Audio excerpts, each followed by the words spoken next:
So anyway, the TSA groped my balls twice. Theme song.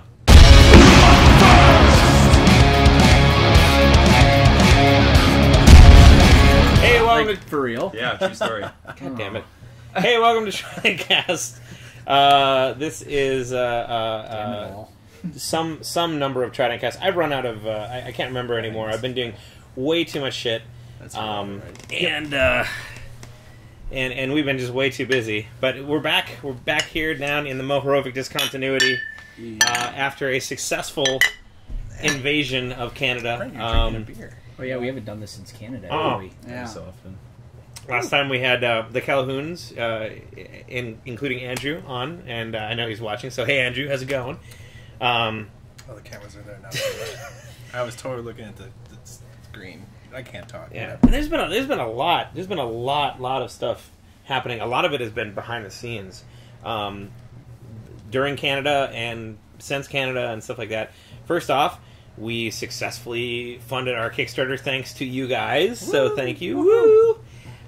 We made $11,700, which is close to double what we made on our last Kickstarter, which was I was really not expecting at all. I was really kind of like aiming for the $10,000 mark because I really kind of wanted to do the vinyl, and I know a lot of people out there also wanted us to do vinyl as well. But yeah, we made it past that, and frankly, even though hoodies would have been sweet, I'm kind of glad we didn't hit it. Yeah. Well, now we get those Czech Republic vinyls, right? Yeah, so, okay. Nice. So, funny story, right? So we hit $10,000, and we're like, yay! And then the next day we're like, oh, crap, So the Kickstarter was... The Kickstarter was really successful, and it was a good thing because we have about 100 copies of Frostburn left. We're pretty much completely sold out of those. And we've got like 200 copies of Plan of Attack left. So, we were getting close to the point where we had to reprint those. And so we're like, okay, well, we'll use the money to fulfill all the prizes, and then anything left over we'll use to reprint Frostburn and Plan of Attack. And I think the total cost for printing like 1,000 of all three of those albums was something along the lines of like $5,000, maybe $4,500. Well, I'm trying to think here. Yeah, probably about $5,000, right? So that was cool, and I was kind of estimating we'd spend around $4,000 on vinyl. That turned out not to be the case. Turns out vinyl is really, really, really, really expensive. So you did end up going through the Czech Republic then, or No. You did do, I thought we were. Nope. So the deal was that we I was looking at different places to do vinyl, and there was a couple things that were must-haves. So first off, the album is too long to fit on one vinyl record on both sides. I didn't know this because I was just kind of recently got into vinyl, but the maximum playtime for one side of a 45 RPM record is 15 minutes. Yeah, and you can do 33 1/3 RPM, and that takes the maximum playtime up to about 18 to 19 minutes, 20 if you really push it and make it really quiet. But like our album, the American version of our album, the US release, is something like 48 minutes long. So there was no way we were gonna fit on any form of vinyl on just one record. So we had to do a double vinyl essentially. I feel like most albums are over 40 minutes. So are most when they're vinyl 2 vinyl? Like There's a lot out there, but are they often 2 vinyls? They probably have to be. Wow. It's interesting that because this kind of opened my eyes to a bunch of stuff. And I was looking at the playtimes on the vinyls that I own in the old like 80s heavy metal vinyls, and like, God, a lot of those albums are like under 40 minutes. Yeah. If you look at a lot of the bands today that are like recreating, like, say, the 70s hard rock sound, Yeah. they are all like you notice they all make like 38-minute albums. Yeah, yeah. Like, Interesting. yeah, they do that on purpose, I think.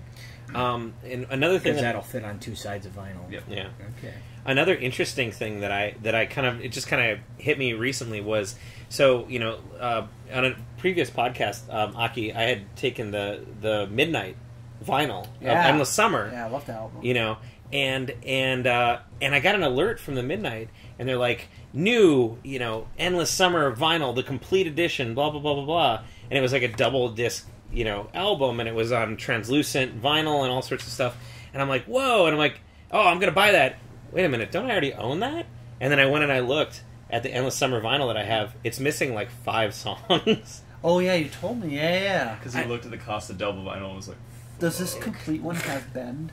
I don't know if it's got band. If it does, that'll be pretty sweet. But anyway, so the number one was we had to do a double vinyl. Number 2 was the vinyl had to be blood red, because we'd already said, yeah, let's make it a blood red album. That'd be fun. Did they not do Flirt Alert vinyls? Yeah, unfortunately, the color that you see behind you is called Flirt Alert. I told them to try to get as close to Flirt Alert as possible. Oh, we got Blood Red, I guess. Yeah, well, Flirt Alert, Blood Red, it's close enough. Hey, boys! Yeah, so just flash the vinyl back and forth and go, hey, boys! Candy ass red. Exactly. So that was number 2, and then number 3 was we had to include download cards with it, just because there are some people out there like myself who live our lives on the digital plane. You might say that we're digital adventurers. We live on the virtual reality space, and we have no need for these physical objects. MySpace it is. Yes. MySpace will not let you upload a vinyl. So, clearly. But, I still like to have... I feel like the vinyl, and I don't know what you guys feel on this, but I feel like, for me, I won't just, go buy the album on vinyl, straight away. I only buy the albums on vinyl that are either, excessively cheap on vinyl, or when it's an album that I really, really love. Yeah. Because I feel like that's the collector's edition. If you have it on vinyl, that's the big frickin' package. I agree. So because of that, if there is anybody out there who hadn't heard the record, wanted the vinyl, but also wanted the portability of being able to put it on their phone or something, that's why I said we have to have download cards. So. I think it's cool that we provide that in addition to the vinyl. Yeah. So, if talking about vinyl, and I feel like it has kind of a retro cool factor these days. Yeah. But talking about that, and you talk about get one reason you'd get vinyls because you absolutely love a band and whatnot. Mm-hmm. If there's one band you could see, either one that's still in existence now that you could see in its heyday, or one that no longer exists anymore, what would it be? Oh man, that's a good question. I would probably say Dio, honestly. Yeah, I'd love to see Dio in its heyday. Yeah. Police, easily Police. Probably 81, 82, right there. Dio. I was gonna say Zeppelin. As soon as you Oh. said Dio, I was like Rainbow. Oh yeah. I'll go Zeppelin. Okay. It's tough. For me, I was such a huge Rage Against the Machine fan growing up, Mm-hmm. and I feel like they would have been fun to see in their heyday. That would have been There's awesome. a YouTube video of their first concert ever. Yeah. There's one fan dancing in the front. It's And I mean, amazing. I saw them at Alpine when they played, but I feel like it definitely didn't have the same kind of feel as what they did in the 90s and everything. Didn't have that immediacy of Yeah. just came out kind of a thing. Yeah. So I can't remember. That'd be cool. I can't remember if I was with you guys in the van or whatnot, but there was this great thread on Ask Reddit. It was, what was the worst concert you've ever been to? Oh, I read that one. Yeah, and oh my god. It was Amazing. hilarious how often Sugar Ray and Smash Mouth got mentioned. Well, But, at county fairs and stuff, yes, right? yes, exactly. I remember that. Then they had I love that one. I think I read to you guys how Rage Against the Machine earlier in their career, when they went on, to do a protest against it, like Concerned Parents Council or whatnot. It was at they just went on. It was at Woodstock when they went on They naked. just went on naked, and they had their mouths taped, and they just stood still for like 30 minutes. That was like part. That was like part of the reason that the Woodstock '99 or whatever it was. That was like part of, like part of the reason that the riots kind of happened. I mean, Limp Bizkit kind of caused it, but it didn't help that Rage Against the Machine, who a lot of people were there to see, like, did a naked protest. I just love the comment by someone. They're like, "Man, I love Rage Against the Machine. Couldn't they have protested at a different concert? I really wanted to see them." So I thought that was really funny. 1 out of 10 would not recommend. Yeah. So anyway, we got a bunch of quotes from bunch of different vinyl companies, and there's essentially two ways of doing it for the people who are welcome to Ty's Vinyl Corner. This is the part of the podcast where I explain all about vinyl technology. Because I knew nothing about this before I started. There's two ways of doing it. You can have a human like go in and master it, and they cut it onto this lacquer, and then from the lacquer they make a metal mother plate. So where the grooves are, there's ridges. It's basically like a negative. And they take that metal mother plate and they smush it into hot vinyl. They press the vinyl, hence vinyl pressing. You see, and that's what makes a record. So you can have a human do that, or you can have a computer do it by way of direct metal mastering or DMM. So the computer like takes the files and puts it in, and then like automatically figures out how loud it needs to be in the waveform and stuff like that. And a couple of our friends have had albums made through DMM. The only place they do this anymore is the Czech Republic, and it was significantly cheaper. Doing it that way than actually having a human like master it. Like the mastering alone was $1,300 to have a human doing it, and so that was like and so we were thinking about going that direction for a while, but a lot of people and a lot of audio engineers and a lot of mastering agents were kind of like, yeah, you can do that if you want, but and I don't know. So it was kind of up and down, back and forth. And what we eventually figured out was, we talked to the person out of Nashville who wanted to master our record, who was recommended to us by our mastering agent who mastered the CD. And he said, I know it's expensive. Here's some companies we worked with in the past 6 months. Why don't you call them and get a quote? Send them the quote you got from the Czech Republic. Maybe they can deal a little bit. And yeah, one of them was able to cut it down to where it was within $500 of the Czech Republic price. So we paid a little more, but the final result is going to be better sounding. It'll be louder.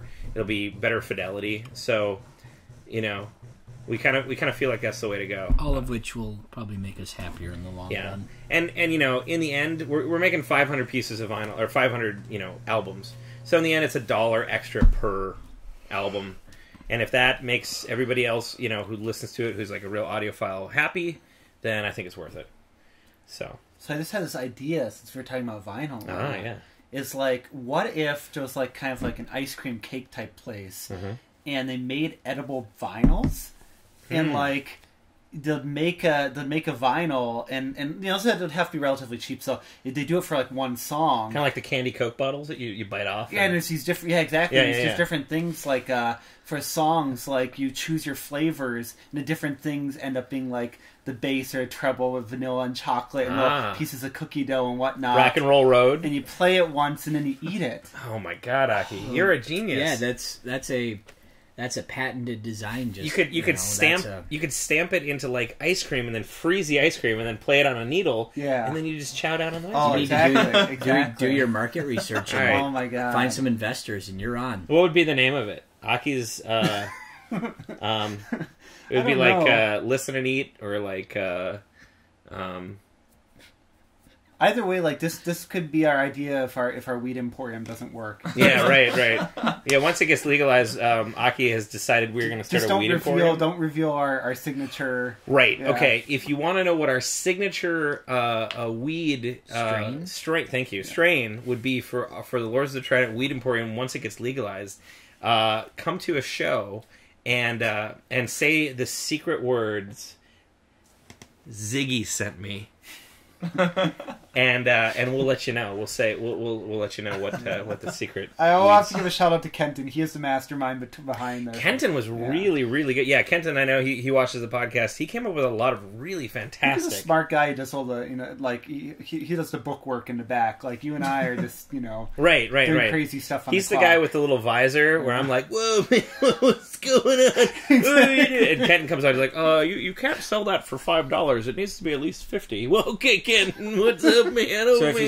you say Ziggy sent you and Zingo, yeah, right, then Aki will give you a high five. That's too. true. That's true. Okay. Zingo. So anyway, vinyl's on the way. For those of you who pledged to the Kickstarter, who pledged more than $100 to get the vinyl automatically, you probably saw the notice, but vinyl is not. There's no possible way that it will be done by our CD release at Mad with Power, and we just kind of knew that going. I mean, we knew that from the get go. Vinyl takes 6 to 8 weeks minimum if you've got a super rush, and so like we knew it was never going to get done. So. We will be sending those out separately, but the CDs they actually should be done being manufactured like as of 2 days ago, so they should be on the way to our house very soon. I was more giggling at the picture on your computer. Oh, okay. Yeah. So CDs are done. Pretty much all the Kickstarter prizes are either done and have been ordered or have arrived, we've got a lot of really awesome. Andrea's finishing up the last pair of glasses. Yeah. So we've got the bottle openers in. We've got the picks. Look amazing. Oh, you're starting that up. We played them at this practice. Yeah. The picks look incredible. They turn out so much cooler than I thought they were gonna. I thought they were gonna be like a blurry mess. Colors are nice and they're sharp. Yeah. Like, man, I would order full color picks from those guys again, and it wasn't all that expensive, to be perfectly honest. So. It was good. Did I already have my picks by the time we went to Canada? I think we did. Yeah. And did I even remember to talk about that? I don't think I did. I don't know. Yeah, you made custom picks. Here, you talk about custom picks. I'm going to go get the extra stuff so I can show it. Yeah. So I ordered mine through Pick World, and I got 1,000 of them. On one side that is my signature, and then the other side says the Baron and has the Lords of the Trident shield logo on it. And they're pretty much the exact pick that I've been using all along. So those picks will be included in lots of the Patreon or Kickstarter packages. And I'll throw them out at shows. And then when no one picks them up, I'll go out and grab them up again off the floor and put them back in my pocket. Yep, there you go. Sorry. So, but they turned out really nice. I'm happy with them, and these turned out really nice too. Yeah, so we have Lords of the Trident picks. We have these Shadows from the Past picks, and those are like custom artwork picks that'll come with all the orders. And they're what thickness, Brent? 0.73. Okay. 0.73. Mine are 1.14. Yep. So we've got the artwork poster, the fantastic artwork from Andreas Zafaratios out of Greece. Fantastic dude. He's done Plan of Attack and Frostburn. He did the inside and the outside. We've got the inside and the outside as posters available. We're going to be setting the outside for our Kickstarter backers. This has been a highly requested item. A Lords of the Trident patch. We had Lords of the Trident patches for years, and we had the Shield logo patch, and we could not sell those things. Like, nobody wanted them for some reason. And we ended up just giving them away.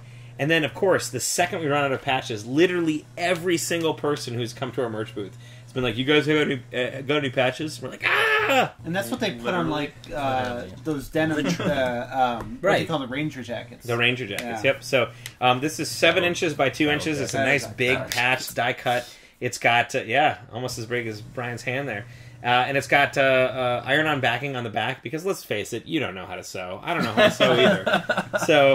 So like iron-on backing on the back. So that's you just great. put like an iron on top of it? Yeah. And it just sticks on there. And you have to use the steam function first? I don't believe so. I think you just keep it moving. I mean, the only thing is they'll eventually peel off. You put it if you don't do it well enough, but put it in your driveway and run over it about 5 or 6 times, and then it'll stay on there.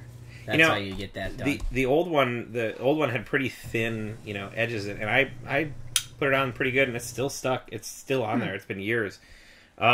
We got the Fangs Metal Beer Club coasters, of which I have way too many because the minimum order of these is 1,000. So there you go. So expect me to throw those out, just like Brian throws out his picks. Expect me to throw those out at the. I'll just have to have like a gun that just shoots them. This is pretty cool. We've got the Fangs Metal Beer Club official membership card, which is a credit card sized bottle opener, and it's made of metal. And I can confirm it does open beers. I opened these very beers with that. There you go. Yeah. So, yeah, I'm pretty happy. Shoot those at the crowd and send the crowd to the hospital. Exactly. Yeah. Is it TSA approved? Oh, I'm sure it is. Yeah. I don't know. If the Wallet Ninja is, this has to be. We've got a lot. I'm kidding.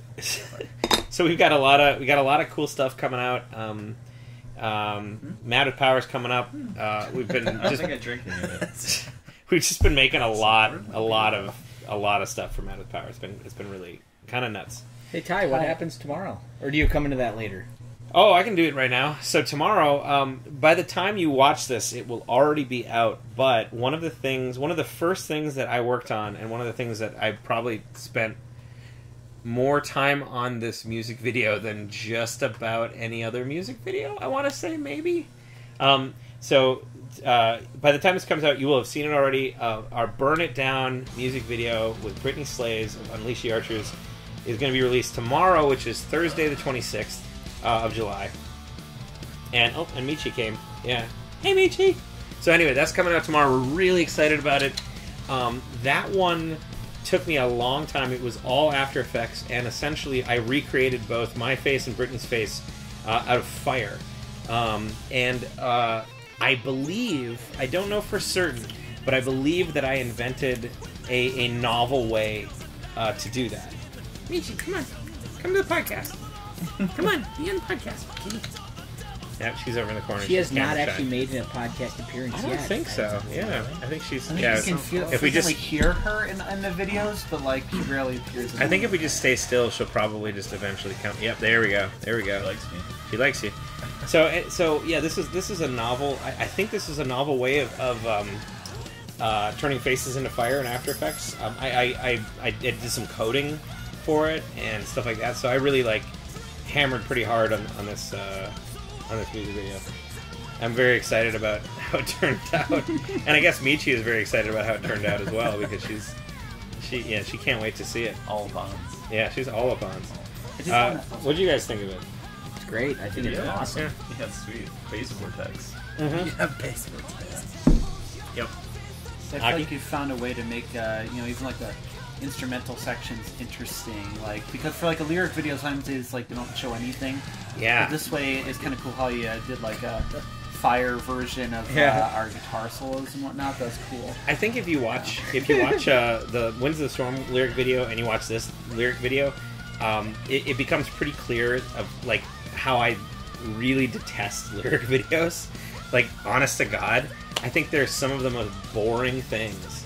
And I know people do things with they move the camera around and they show different aspects of the the text flying around and stuff like that. But my God, watch it for 20 seconds and you're like, okay, I get the gist of it. Guitar solo.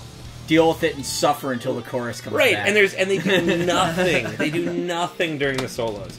And so, and when we did Winds of the Storm, I'm like, God, that's a wasted opportunity to do absolutely nothing during the instrumental parts. It's that's crazy. So I tried to make Winds of the Storm as crazy and nuts as possible, and this really kind of, I don't like to even call it a lyric video because it kind of straddles the line between full-on music video and lyric video, but there are lyrics in it. So anyway, you'll see it. Let me know what you think. lordsofthetrident@gmail.com. I spent a long time on it. I hope you like it. I hope people really enjoy it. Yeah, I think I invented a novel way to do things for this music video. Just about all the music video, you added some kind of creative touches. Cool. Mm-hmm. Yeah.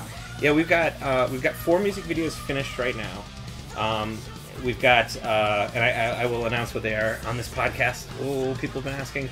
So Burn It Down. We've got Death Dealer, which was the first track that came out a couple weeks ago. That has a music video. It hasn't been released yet. Yeah, like an actual music video, not just the Lords of the Trident, This is Death Dealer Right, video exactly. that's been out so far, but a true full-on video. Yep. We've got Tormentor is being worked on right now. That's going to be our first fully CGI music video. So if you like Dire Straits' Money for Nothing, you're going to fucking... Max Headroom? Yeah, Max Headroom. You're going to love this, right? It's basically Brent like, look at that, look at that. Money for nothing. Yeah. That's you, like, every practice. Look at that, look at that. Look at that. That ain't working. Yeah, so Burn It Down, Death Dealer, I can't remember. 0 Hour. Yep, so 0 Hour is fun. 0 Hour is a music video that is shot in 360 and designed for VR goggles. And I finally got a chance to actually look at it inside of VR. Oh, wow. It is amazing. It's super duper cool. And if you don't have VR goggles, that's fine too, because you can actually look at it on your phone and like move your phone around, and it will move around in real time. I haven't done that. And it actually looks really sweet. You can also look at it on the computer, but I would recommend You doing can it. also use your fingers to move it around. You can. Yep, you can look. If you don't want to look like a fool. Like, Yeah. oh. I think it's cool though, just like, kind of moving it and looking around. And then there's one more that I finished. What is the other one that I finished? Reapers. Oh, yeah. That one's fun. That's a playthrough video. I'm not going to say much about it. It's a full band playthrough video. And because it's Lords of the Trident, we did, added a little extras. Add a little quirk to it. Just a little quirk. So, yeah. Shenanigans. So, our PR agent is working on release dates and working on exclusives for that right now. But yeah, Burn It Down will be out by the time you see this. Really excited about that. Hey, enough about this crap. I want to actually say, before I forget, All right. you mentioned the picks and like you picks. throw out the picks, and if people don't take them, you just pick them off the floor. I think Ty and Brian can relate, but I think we've all been there where we're playing guitar or whatnot, and then we go to like grab something or reach something, we put the pick in our mouth, and you have this moment where you put it in your mouth and you're like, is this one of those picks that I had on the floor of that dive bar? Yeah. That one where we played right outside the bathrooms? Oh, yeah. Yeah, those moments where you're just like, maybe I shouldn't have put this in my mouth. Yeah. And I like to chew on things, so sometimes I put the whole pick in my mouth, and then I'm like, this was not a good idea. Yeah. So now that Michi has been, she almost made an appearance. Maybe you can see her in the full view here. But since Michi is barging into the shot, I think it's time for the most requested, most loved, best section of the entire podcast. Ladies and gentlemen, you know what it is. You know what time it is. It's kitty cat time. It is Aki's cat picture of the month, ladies and gentlemen. And I'm going to pull it up on my phone because I haven't actually even seen it yet. This is complete cat picture reaction time. It is on the green screen right now. So I really like this one. I featured this on my daily cat picture at work. That's cute. And every Saturday... Every Saturday, I have a colorized version of the cat picture of the day for my coworkers. And do you do a black and white? Normally black and white. I see. So they have a laser printer back, but they have a color one, and sometimes they do it for special. But so normally I'm a fan of like pink noses. I get very excited to like boop a pink nose. Oh yeah. But this one is like jet black or obsidian if you want to be metal. But oh man, I really like this cat's black nose, and his eyeliner is just on point. Like this is a cat that doesn't need to spend an hour in the morning. Nope. I think we've all been there where we're like, I want to watch like my girlfriend put on eye makeup, and then you're like, oh man, like how do you do this every day? That cat just wakes up and he's ready to go. Yeah, cat is on fleek, as the kids say. Right. Yeah. Well, thank you, Aki, for that wonderful cat picture. Yeah, that particular one, I guess, is a feral kitten, but luckily since it's a kitten, it's going to be able to be, kind of domesticated and familiarized with humans. Yeah, yeah. And I guess that's the first time the cat had gone on someone's leg, lied down on someone's legs. Yeah, which is a sign that they're more comfortable humans. Remember Reed from Nightmare that we played with in North Carolina? Yes. Yeah. He got a cat. Oh. And his kitty is incredibly adorable. Reed Found out at his Rogers. workplace, right? which is his that might have been it. I don't remember, but secret yeah. identity. You know, I'm daytime identity. spacing on what he named it, but yeah, very very cute little kitten. My girlfriend's bringing home a new cat today. Whoa! It's technically Okay. her cat, from Ba-da-da-da. but Well, now you know we're gonna have to get the cat picture of the month next month Yeah. to be. Yes. The Michelle really likes Reed Rogers because he's like 23, but he has the deepest Southern voice. Oh my God. Like, hey man, I really think that you guys play really good solos. Oh, there's me. She made it. Oh, Oh, she man. made it in. Hey, kitty. I really want like Reed Rogers. Like I remember talking to Michelle about this, but I really want him like give me like lawn maintenance tips and whatnot. And, like tell me the difference between like a certain piston, Yeah, a motor and whatnot. six cycle carburetor versus a Yes, 4 cycle. exactly. Well, you see, I mean, there's clearly a difference. Yeah. Oh man. Yeah. Oh God. Yeah. He's a fantastic player and a fantastic human being. And hey, Michi. That made me think. on a mission. One of my Hey, Brent, grab those treats right over there. Oh, Big yeah. bucket of treats. Yeah. Nope. I gotta go. Oh, she's got to poop. All right. One of the new Running away. store managers at my workplace. He comes from Tulsa, and oh man, he has like the most relaxing Southern accent. Yeah. Like I always try to imagine, we've done this before. Like what animal we would all be. Yeah. And he had been like Our fursona, if you will. Yeah, it'd been eluding me for a Fursona. while, and then I realized why I had trouble. Why? He's not just an animal. He's an animatronic bear that plays a fiddle. Oh my Yes. god. Has a Southern accent. hello, kids. Nice to meet you. Thanks for Yes, coming today exactly. to Chuck E. You're Cheese's. the birthday. You're You're the the birthday. birthday. You're the birthday. Boy or girl. Oh, I want to say, I think it's okay because I'm not actually saying like my workplace or his name, but he said the most like he's a really great guy, and he stayed late one day to just talk to me about like like career and life and whatnot. The guy's awesome, and I loved. It was hilarious.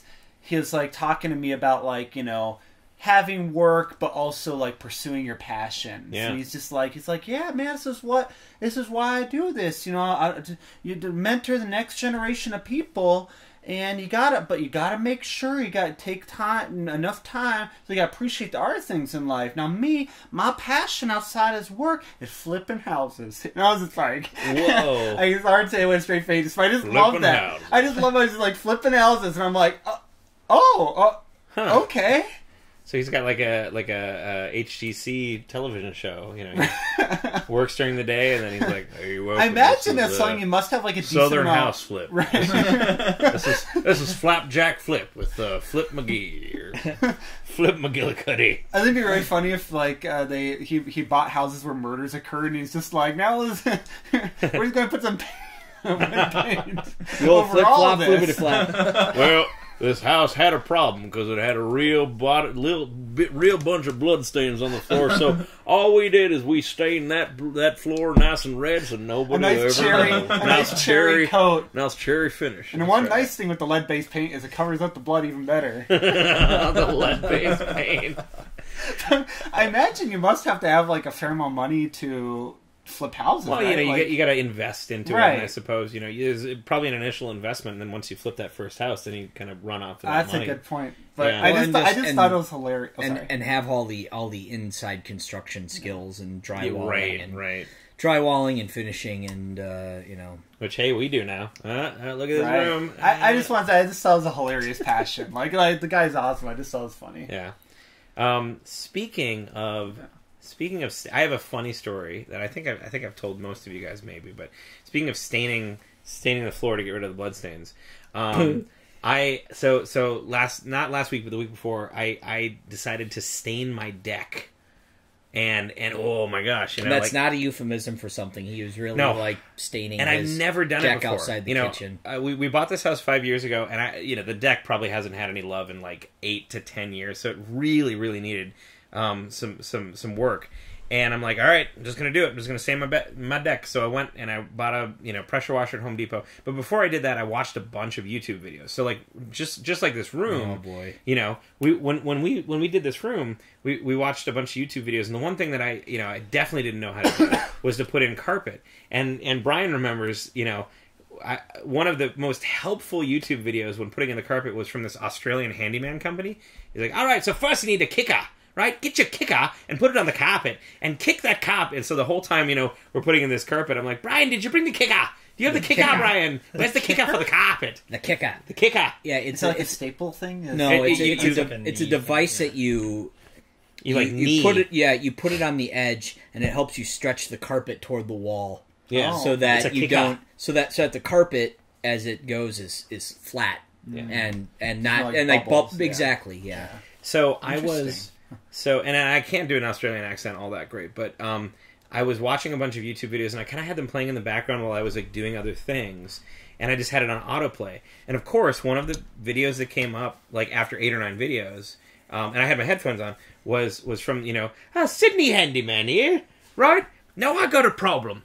Me wife, she doesn't like me dick, right? Me dick is old, and it's got no stain on it, and it's just gross, right? Me dick has never had any TLC, and so me wife doesn't want to spend any time on me dick. And this is a problem. And me neighbors are looking at me dick and saying, that's a terrible dick, right? So the first thing you got to do is you got to take a pressure washer to the dick. Now, you want to be careful, and you want to keep it at least 6 inches above the dick, otherwise it'll take off some material. Now, the next step is staining. Now, make sure, you might want to go around and ask your neighbors if you could see their dick to make sure that you keep in the same sort of stain colors as the rest of the neighborhood. Now dicks come in all sorts of shapes and colors and sizes, and it's okay if you try something a little different, Now, and I was just sitting here like, what the fuck is going on here? Because I didn't, like, what video did I, and then later, I'm like, oh, he's saying Dak. Oh, okay. Once you're done, me wife loves me dick now, and my whole neighborhood wants to come over and spend time on me dick. You can invite your neighbors over for a party on your dick. They might even spend the whole damn day on your dick. and so we were laughing about that. And once I finished the final coat of stain, Heidi comes up and she's like, Ty, I like your dick. I'm like, good. And I just about killed Brian right there. Helpful. I like the color of your dick. It's like, yeah, so that was great. Ooh, you better, Brett. Too tired. Shut up, leave me alone. Brett, what should you better do? Well, I was actually thinking, I'm trying to think what's new in my life right now. Pit orchestra gigs. Yeah. That's what I was just thinking about, yeah. So, Tell us about that. For all y'all musicians, so I got this random call probably, I don't know, almost a month ago at this point. But a friend recommended me, a good friend of mine, recommended me because he couldn't for a musical for a university called Little Shop of Horrors.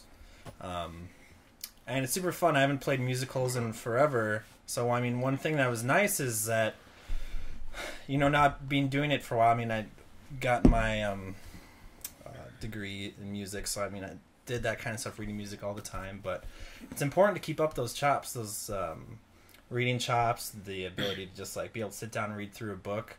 So, I mean, any musician out there, just, like, always keep that ready and available, because you never know what's going to happen. You might get called for Little Shop of Horrors. Yeah.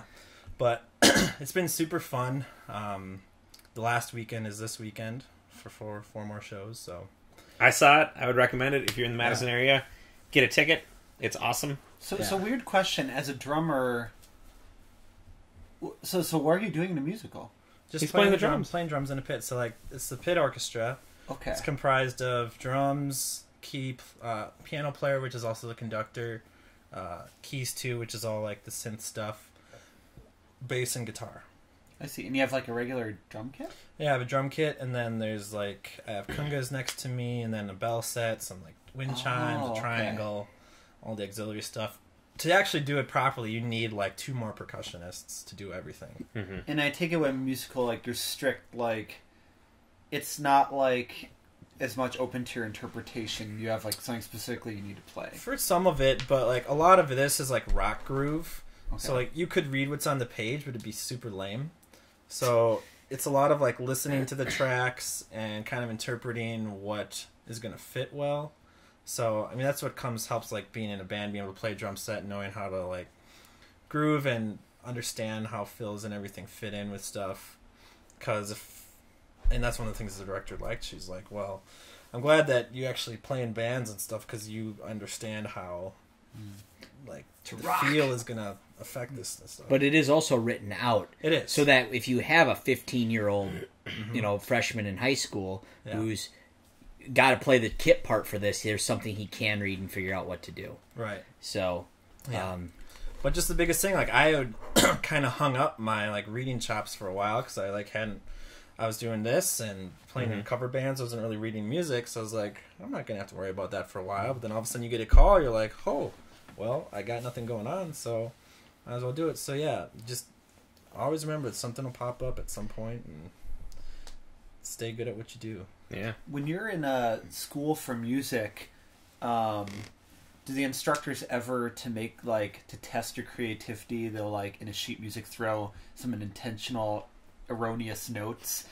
so they can like tell whether or not you're really like doing your own thing, like testing your creativity. I've never had that happen. I've never heard of that either. So, so I guess the answer would be no. Aki would be the best music professor.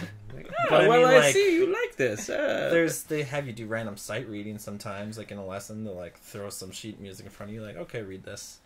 I'm picturing one note that has like 50 stacked lines. That's all saying like a above all the other notes. I got really good at reading ledger lines. Because in a lot of my music, I mean, percussion, when you're playing marimba and everything, you have to read a grand staff, so you have to know your ledger lines and where things are. So like, you see 4 or 5 ledger lines, and you're like, well, it's on the keyboard. You get to figure out what they are, and you can read them pretty quickly. Is there when you do the marimba, I see people doing like 2 mallets and stuff like that on each hand. Is there like a specified distance that like you get used to, or can you like close them and open them at will? There's actually different grips. Okay. I used what is called Burton grip. It's a cross grip, and there's one's called Stevens grip, which is like you put a mallet in here and you hold it here. But mine's a cross grip, so like if I had sticks, I could show it. But so it kind of swivels a little bit. Interesting. I shouldn't say swivel, but kind of slides in and out. But so you can play different intervals if you want. Oh yeah. I am actually in a strange position where I can kind of answer that question because I am working on a series of pieces for marimba and guitar right now that I'm going to perform at the end of August with a good friend of mine, Eric De Los Santos, who has done a lot of marimba playing, does a lot of Final Fantasy music, and just great marimba arrangements. And so I'm writing some pieces for us to play together. And so that's one of the things as I've been putting music together for this, I've been like, so what can you do there? And he said, and he demonstrated, because he's mainly like a marimba guy. Like, that's what he specializes in. Doesn't he play it out on State Street sometimes? All the time. Yeah. He's all over Madison. He's busking constantly. Yeah. And he does decently at it, and he plays incredibly. I saw him at the Banana Terrace. Think about it. Yep. Yeah, really great player and a really great dude. But he can adjust his grip to go anywhere from essentially a third all the way up to an octave. You can go all the way down to a second. And he can get down to a second too. I think he plays Steve. And by second, that means 2 marimba keys, or whatever you call them. Well, like on a piano, like C to D. That's right, the thing. right. Or I can do half steps too, if need be. So all these weird angles. I miss playing marimba. That's like one of the things that I've been like looking at trying to buy. Like instead of having a piano in my house, I want marimba. Because. So anyway, that concert will be at the Mead Hall. Not to step on toes, the weekend after Mad with Power. So that'll be the Friday night of Labor Day weekend. I'll be playing. Eric and I will be splitting a night at the Mead Hall. Nice. So go see Little Shop of Horrors. Come to Mad with Power, and then if you can't get enough of us, Michi, oh, actually, there is since this will probably be coming out later than. Well, probably by Friday or Saturday, and there's only a day left for the musical. There is going to be a redo of the musical in September 13th, that weekend, and then the weekend following. So September 22nd through the 25th, something like that. So if you can't make it in August or July, whatever month it is, come out to one in September. September. Yeah. So Brett, sorry. Yeah, go ahead. Have you ever found through drumming through the years that it somehow has helped you become better at something completely unrelated? Punching, maybe?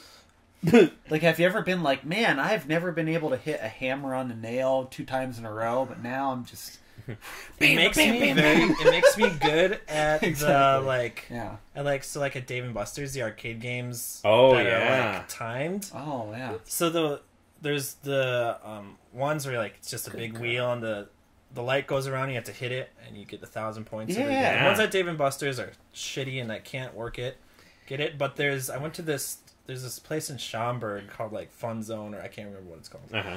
But there I was hitting it all night. Like, Really? I time it out, and I just hit it right on the spot, and I won so many points in one night. That's awesome. But they have another game where, like, these squares go across, and, like, you have to line up the squares. Oh, yeah, the way. line up the squares game is tough. But for me, like, I just find the timing, and I can win pretty regularly at those kind of games. So it's not a lot of timing stuff, is what... I wouldn't say, like, dexterity-wise, I've noticed anything different. Mm-hmm. I'm a horrible dancer, so it doesn't... coordination doesn't transfer over. So we're gonna come out with a dance where you're sitting down and you do this. Yeah, right? Then you'll fucking kill it.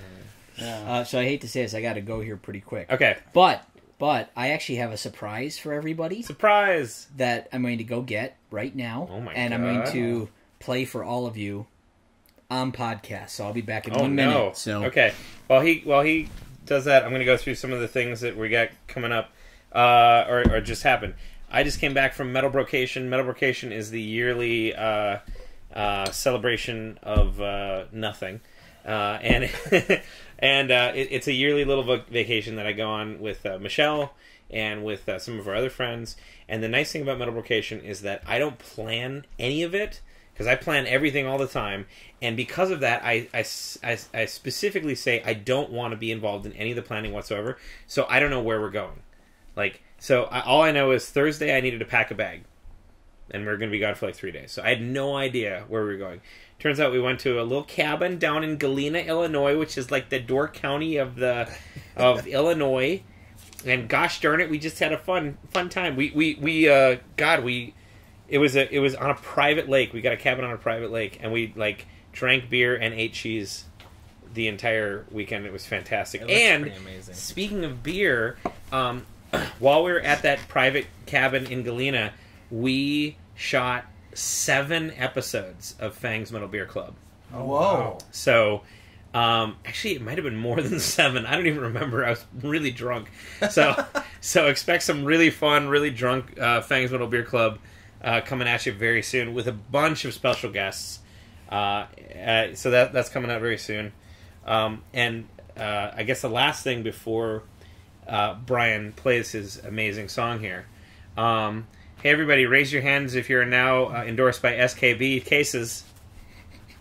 Yeah, we just got an official endorsement by SKB Cases, which is awesome, partially because I was like, ooh, we can buy some SKB cases now, and I came to practice today, and I told the guys, and they're like, oh, good, all these cases are SKB, and I'm like, oh, we're already kind of an SKB band, so, but we're going to be getting, more SKB cases, so, and I think, I can't speak to anything because I'm not really a case guy. I don't really have anything to put in a case, but the rest of the guys really seem to enjoy SKB cases quite a lot. Aki's got a guitar case by SKB. You've got a bass case. You've got a rack case. All my drum cases. All his drum cases. My rack case is my... Right. Yeah. Yeah.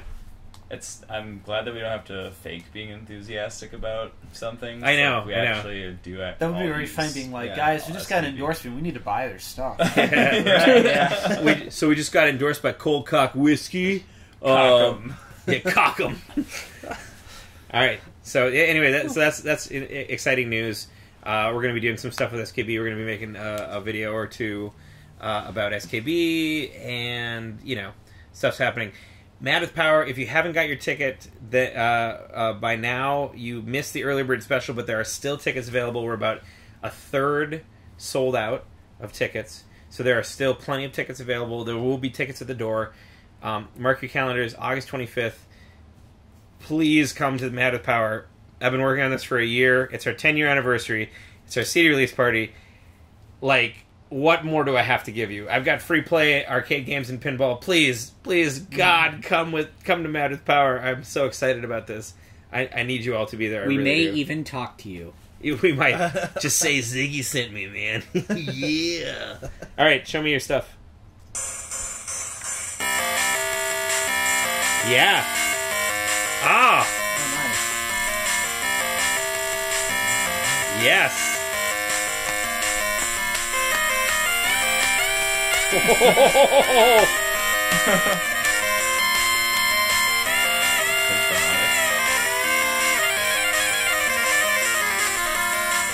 Oh, that's so That's cool. Were you bored? Or is there a purpose? It's amazing. You know what this needs? This sounds great. Oh yeah, this is You know what- awesome.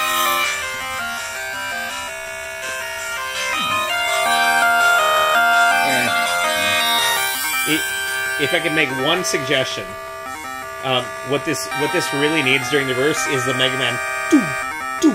Oh yeah, okay. I'll have to find that sound. I'm sure that's in there somewhere. Right? That's it needs that Mega Man thing. That Mega Man snare.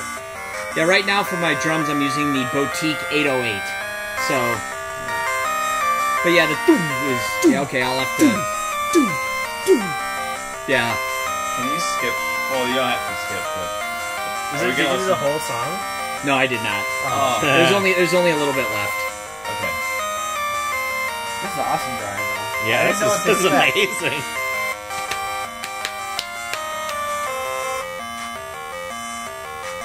It really makes me want to play Mega Man.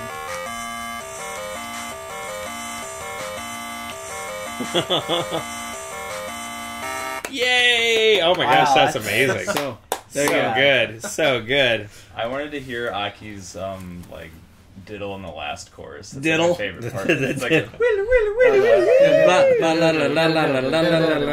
Wow, the yeah. pinch is so Yeah. great. Yeah, Yeah. that did not make the Alright. cut, unfortunately. Oh, but man. there you go. The solo was impressively good sounding. Yeah, that was that's awesome. I screwed around with that for a little bit and got it That's ironed out. super cool. So there you go. That's what I do. Can you send a version that we could send to our Patreon backers, maybe? Yeah, Yes, yes, Yeah. I can. All right.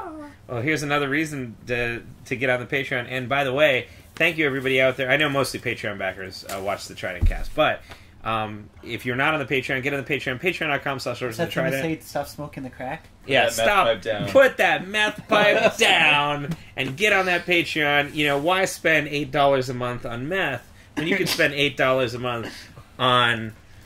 I can't think of a word that rhymes with meth. That's fitting. Jeff, no. Yeah. Don't spend $8 a month on Jeff. What does rhyme with meth? Death. When you could spend $8 a month on death for Lord. No, this doesn't work. Just go to patreon.com/Swords of the Trident. Sign up. You will get that. You will get an acoustic song every month. We just released Shatter Skies for our acoustic song. And we've got another acoustic song on the way that we will definitely be releasing before the end of the month. Right, Brian? Right, Brian? We're going to do it. We're going to totally do it, right? Sure. Okay, so it's going to happen. And or we'll just release 2 in August, one of the two. But yeah, we do have a lot of stuff that is recorded and almost ready to go. We're really, really close. Just have a few extra things to record. So, Mad as Power, Because we're looking for things to do. right? Yeah, we because don't- we're super bored. Yeah. We don't push it too hard. Yeah, we're super anyway. bored right now. So lots of stuff coming your way. Music videos are coming. Mad as Power is coming out. Michi. Meow. Let's get a good ending to this podcast. Let's get a cat ending. Michi, come on. So anyway, come on, Michi. Here. She's cautious. Oh, she's like, I know you're gonna pick me up and put me on the podcast. Skeptical. Come on, kitten. Yeah. All right. So for our final trick, let us get the cat on the podcast. Come on, Michi. You can do it. I believe in you. Now the podcast video goes an hour 20 minutes. Right. This is gonna be the longest. Oh no. All right. Well, anyway, I'm gonna throw a cat treat at her. Michi. Fucking cats. All right. Such assholes. Any last words? Any Are we gonna get one? Is this our last podcast before Mad with Power? Maybe, unless we do another Hard one. to tell. Yeah. All right. Well, we'll assume that's probably going to be the case then. So we'll see you all at Mad with Power. Yes.